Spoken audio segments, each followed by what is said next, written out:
Assalamualaikum warahmatullahi wabarakatuh. Balik lagi di Bongkar Bro, masih bersama Alit Suralit. Dan di video kali ini gue berkesempatan buat nge-review brand legend. Ya, zaman-zaman gue SD kali ya. So muda banget sih. Jadi ini dia, Nokia. Ini dia barangnya, Nokia E3110. Terima kasih buat Nokia yang sudah memberikan kita kesempatan buat nge-review produk TWS-nya nih. Nah, gue mau nginfoin juga nih, buat temen-temen yang pengen dapet hadiah, jangan lupa follow Instagramnya Nokia di @callpop.audio. Nih, kayak di bawah ini ya. Kenapa? Karena di setiap bulannya akan ada giveaway dari Nokia. Gue juga ikutan, jangan salah, gue juga follow nih. Mau gue juga giveaway mah, lumayan. Nah, kalau teman-teman beli, di dalam case-nya itu ada satu charging case-nya yang pasti, kemudian ada sepasang earbuds-nya juga, terus juga ada satu USB kabel yang udah USB Type-C kayak gini. Terus juga teman-teman dapat satu manual book dan yang pasti garansinya. Ini dia barangnya. Kalau dilihat dari build-nya, gue ngerasa dia budget. Soalnya kalau dipegang ya masih agak ringkih sih. Jadi dia materialnya ini full plastik ya. Terus finishingnya ya gua rasa sih udah rapih ya. Cuman kalau kita bodinya gua ketok-ketok tuh kerasa tipis. Terus kalau misalnya gua lihat di penutup case-nya ini masih ada goyangan. Terus penutup case-nya juga nggak ada penahan, jadi gampang banget buat ketutup. Tapi kalau kita goyang-goyangin kayak gini sih aman ya. Udah nggak ada suara sama sekali dan si earbuds-nya juga nggak kekocok-kocok di dalam si case-nya. Tapi meskipun begini, si Nokia E3110 ini merupakan salah satu TWS teringan yang pernah gue review. Jadi ini adalah nilai plus juga sebenarnya. Kenapa gue bilang ringan? Karena bobot totalnya aja cuma 31 gram. Dan per earbuds-nya itu cuma 3,2 gram. Dan ini bener-bener ngaruh ke fittingnya, yang bakalan gue jelasin nanti. Sekarang kita lanjut ke desainnya. Pertama-tama kita bahas dulu soal warnanya. Sebenarnya dia punya banyak pilihan warna. Jadi kalau di website resminya itu ada 5 pilihan warna. Tapi kayaknya yang masuk ke Indo cuma 3. Jadi kayak cuma warna hitam kayak gini, terus ada warna putih dan juga ada warna pink. Lucu nih buat ciwi-ciwi. Nice. Nah terus kalau kita lihat nih bagian case-nya, dia itu desainnya kotak dengan ujung-ujung yang melengkung kayak gini. Dia simple kelihatannya, nggak terlalu maskulin, nggak terlalu feminim, jadi masuknya unisex sih. Ukurannya kecil banget dan gampang banget jadinya untuk disakuin. Di bagian depan case-nya ada logo Nokia dan lampu indikator case-nya. Kemudian ke bagian bawah, ini ada port charging USB Type-C-nya. Kalau di belakangnya sih kosong, nggak ada apa-apanya ya. Cuman kayak ada tulisan manufaktur gitu doang. Yang kalian juga nggak bakalan baca kalau kalian beli. Pindah ke bagian earbuds-nya, dia tipenya half ear ya, kayak gini. Dia juga punya tangkai nih, yang bentuknya mengingatkan gua sama AirPods. Serius, ini tuh mirip banget. Di bagian tangkainya ada lampu indikator, terus juga ada logo Nokia-nya juga, dan konektor serta mikrofonnya di bagian bawah earbuds-nya, atau di bagian tangkainya ya jelas ya. Untuk fittingnya sendiri gue suka sih. Jadi dia ngunci di tulang telinga gue ya. Ya mungkin untuk fitting agak subjektif sih, karena ukuran telinga orang kan beda-beda. Tapi yang gue rasa dia udah ngunci di tulang telinga gue. Dan gak ada rasa pegel serta kayak tekanan yang berarti gitu dari si E3110 ini tuh gak ada. Jadi nyaman banget gue pakai. Dan gue juga pede ya kalau misalnya mau pakai dia untuk olahraga, soalnya dia juga sudah dibekali IP44, yang artinya dia sudah terlindungi dari benda padat berukuran lebih dari 1 mm dan cipratan air dari segala arah. Buat teman-teman yang nanyain soal passive noise isolation ya gue jelasin.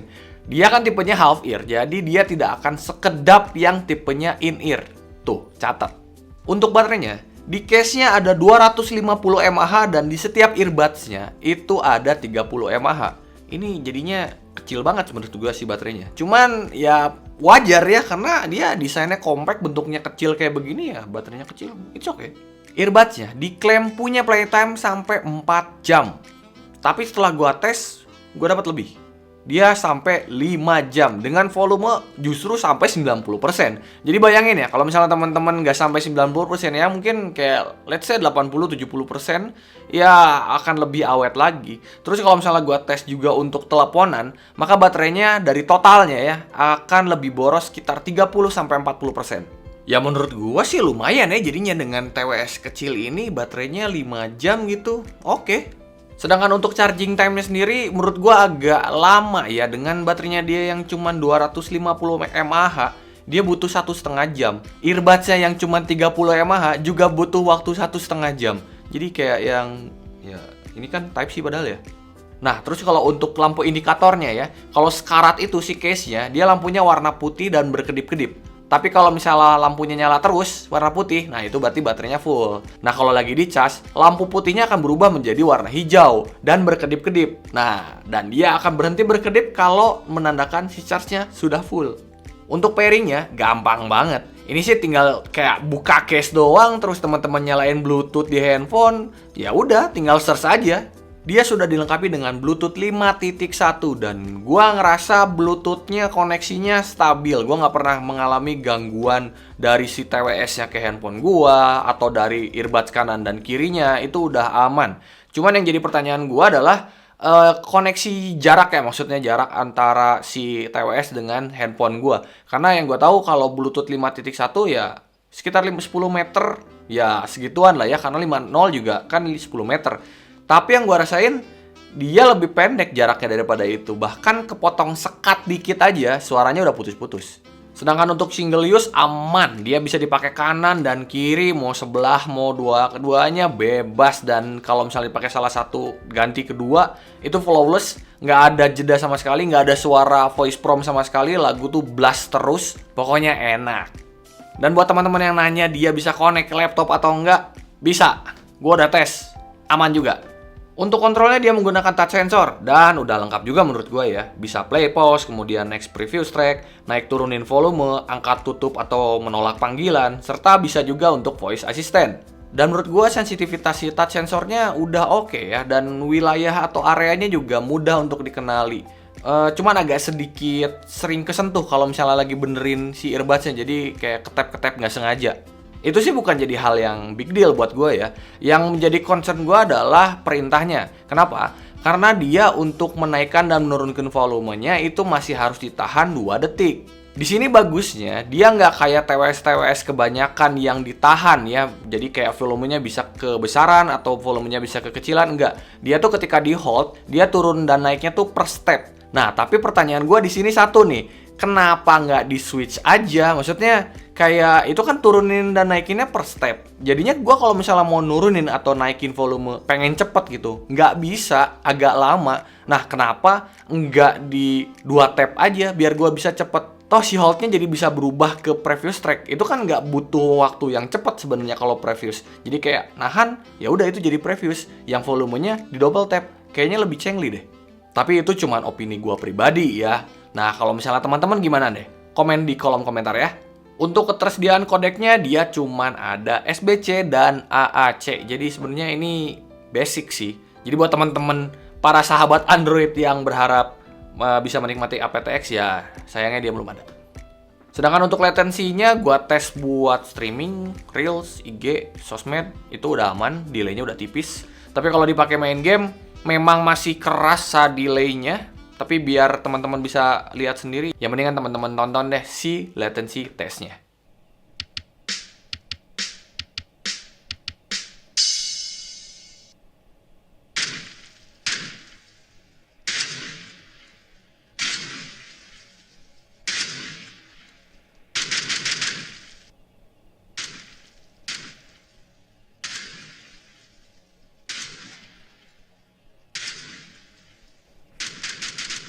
Untuk mic-nya sendiri, ini yang digadang-gadang sama si E3110 ini adalah clear call dan ENC. Ya, dia sudah punya environmental noise cancelling yang katanya kalau suaranya jernih gitu buat teleponan. Tapi sesuai pengetesan gue dengan Bro Dani bilang nggak sampai yang se-clear itu, Lid. Malah justru kerasanya suara gue kayak agak lebih mendem dan sedikit pecah. Cuma kelasnya beda ya, nggak kayak mic kebanyakan TWS budget gitu. Kalau ini nggak segitunya, tapi ya nggak bisa dibilang sebagus itu juga. Tapi mendingan kita buktiin aja sama-sama deh. Nih, kita lihat tesnya.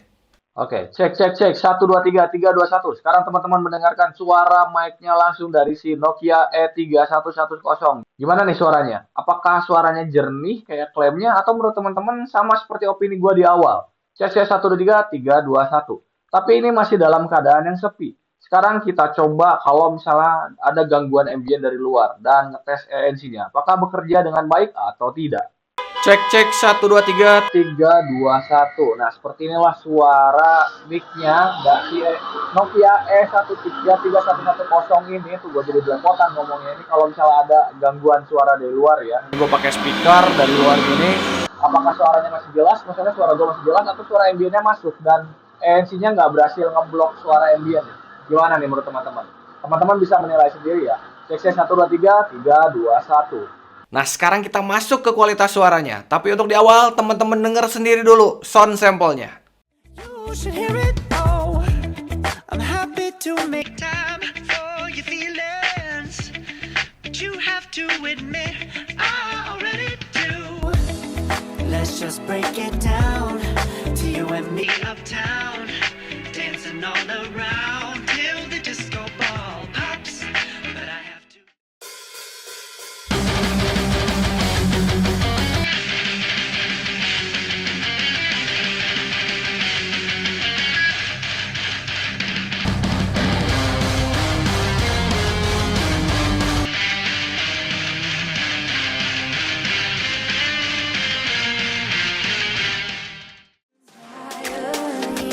I'm the only one that you see. I got what you want, what you need. Before you know it, you are falling in love with me.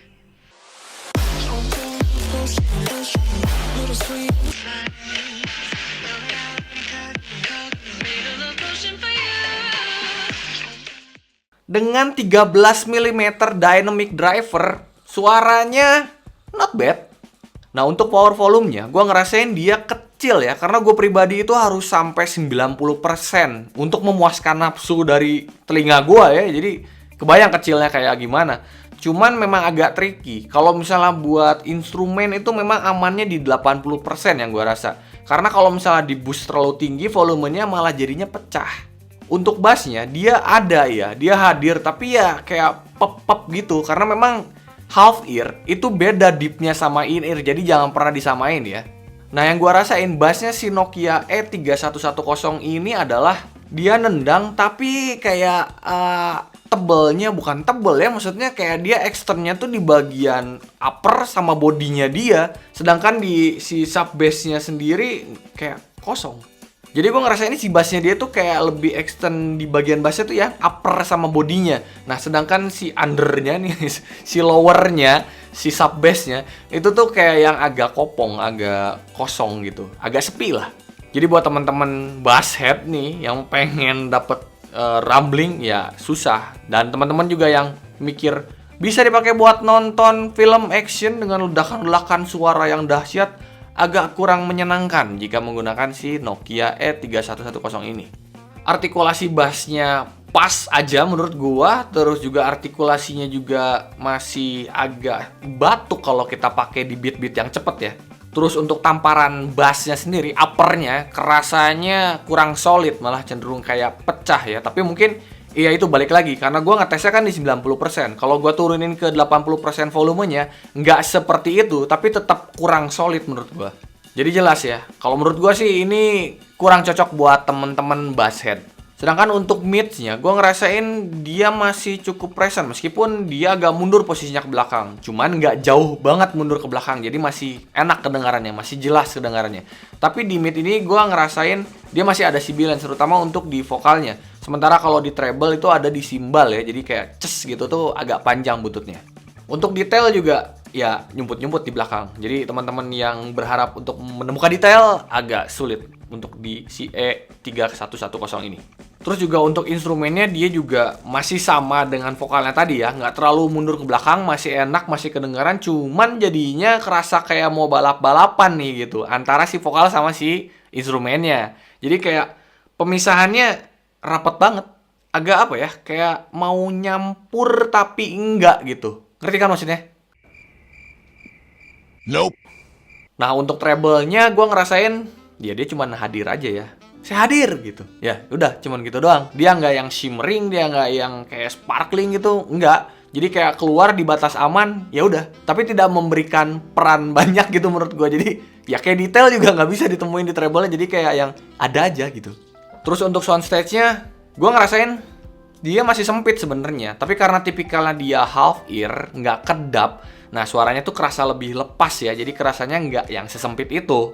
Cuman tetap gue nggak bisa bilang soundstage-nya dia luas. Sementara untuk sound imaging-nya ya pas aja. Pinpoint dari kanan ke kirinya itu kayak yang dekat gitu. Jadi ya gitu. Jadi nggak yang berasa wah gitu pas gue pakai tuh nggak. Wait, tapi tunggu dulu. Gue belum nyebutin harganya kan di sini. Karena opini gue berubah setelah gue tahu harganya soalnya. Harganya dia itu 899.000 dan ada diskon 78%. Jadi cuman 199.000 doang di Nokia Audio Official di Tokopedia. Buset. Ini diskon apa diskon ya? Ya sebodoh lah. Yang penting kan 199.000 bersahabat dengan kantong kita, cuy. Dan gak cukup sampai di situ, Nokia juga memberikan voucher potongan 25.000 buat teman-teman yang mau belanja di toko officialnya di Tokopedia nih. Tapi jangan lupa, pakai kode voucher di bawah ini nih ya. Kita juga akan sertakan nanti kodenya di kolom deskripsi biar teman-teman bisa langsung baca sendiri. Kesimpulannya, jelas kalau misalnya harganya 899.000 sih gue agak berat ya merekomendasikan. Ya ini sih jujur-jujuran aja ya. Ya gue nggak harus ngejelasin banyak hal lah ya, teman-teman kan bisa metik ngerangkum lah ya dari penjelasan gue yang sebelumnya gitu. Kenapa ya menurut gue nggak bisa kalau harganya segitu. Tapi di harga 199.000 ya jadinya berubah ya, karena kan harganya affordable banget dengan kayak gini ya, ini udah lumayan banget. Apalagi dia itu kan half ear, jadi kayak di ranah half ear menurut gue ini udah lumayan banget. Kecuali kalau teman-teman pengen yang bener-bener suara deep di dalam, jangan half ear, mendingan ini aja. Ya dia memang nggak banyak fitur, suaranya juga nggak yang paling enak. Tapi ya karena harganya bersahabat itu jadi pertimbangan tersendiri ya menurut gua. Yang jelas sih si Nokia E3110 ini bukan untuk teman-teman yang kupingnya mulai demanding tuh, nggak. Dia lebih cocok kayak buat TWS pertama, kemudian buat teman-teman yang ya hanya untuk sekedar ada temen lagu aja, ada yang nemenin di jalan, terus buat yang pengen bawa olahraga karena fittingnya dia lumayan enak nih dipakai olahraga, ngonci gitu di kuping. Terus juga bisa buat kado nih, mungkin buat ponakan, buat tetangga gitu, apa buat ponakannya tetangga, serah dulu deh. Ya yang jelas sih Nokia E3110 ini bisa banget, kepake banget gitu. Dan untuk semua komponennya itu berjalan dengan baik. Maksudnya dia benar-benar berfungsi ya, sesuai dengan pengetesan kita. Jadi nggak ada gangguan tuh. Tapi ya intinya balik lagi ya ke kebutuhan, kemampuan, dan selera teman-teman. Yang penting ya teman-teman percaya aja mah telinga sendiri. Oke guys, segitu aja videonya. Jangan lupa teman-teman cek-cek IG-nya Nokia. Siapa tahu dapat giveaway kan, karena gue juga nungguin giveaway nih. Kalau gitu videonya segini aja. Sorry kalau kurang detail. Kalau misalnya teman-teman masih ada pertanyaan, boleh langsung tanya di kolom komentar di bawah. Terus juga kalau teman-teman suka dengan konten seperti ini, boleh dong di subscribe Bongkar Bro, biar kita semakin semangat lagi bikin videonya. Kalau begitu, Alit Coralit undur diri. Assalamualaikum warahmatullahi wabarakatuh.